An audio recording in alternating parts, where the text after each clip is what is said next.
Variable Growth Dividend Model. The variable growth cash dividend model, also known as the non-constant growth dividend discount model, calculates the intrinsic value of a stock by discounting future dividend payments, but unlike the standard Gordon growth model, it assumes that dividends will grow at different rates over time, reflecting different stages of a company's life cycle. For example, a high growth rate initially followed by a more stable growth rate later on. Key points about the variable growth rate model. Different growth rates.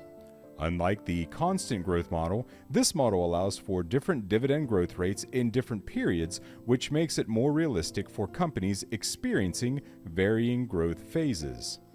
Multi-stage calculation. To use this model, you need to calculate the present value of each dividend payment in each stage of growth, then sum them up to get the intrinsic value. How to use the variable growth model. Identify the dividend per share, D1. This is the expected dividend payment for the next period. Determine the different growth rates, G1, G2, etc. Identify the expected growth rates for each distinct growth phase. Calculate the present value of each dividend stream. Use the discounted cash flow formula to calculate the present value of each dividend payment, taking into account the different growth rates and the required rate of return.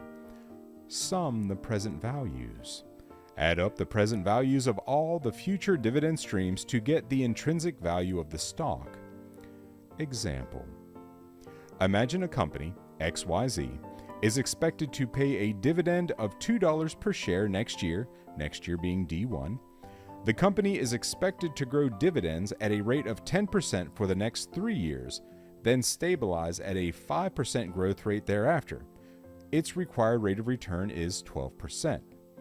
Stage 1, high growth. Year 1 dividend, $2. Year 2 dividend, $2 times 1.10, or $2.20.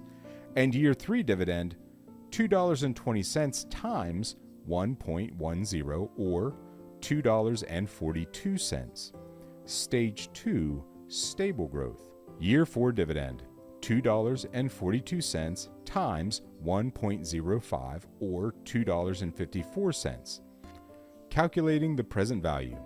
Present value of year 1 dividend, $2 divided by 1.12, or $1.79.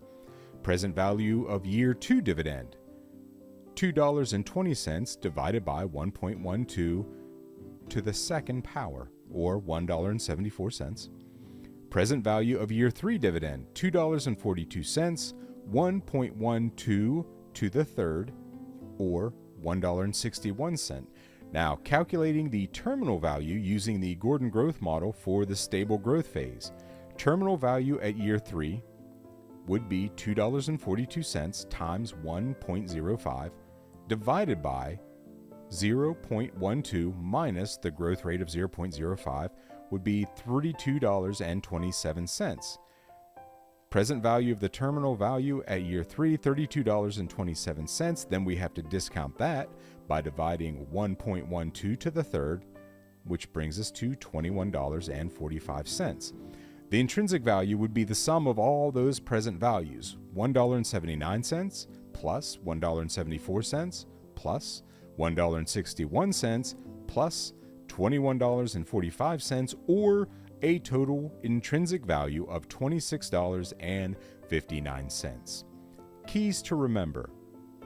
The accuracy of the variable growth model relies heavily on the accuracy of the estimated future dividend growth rates.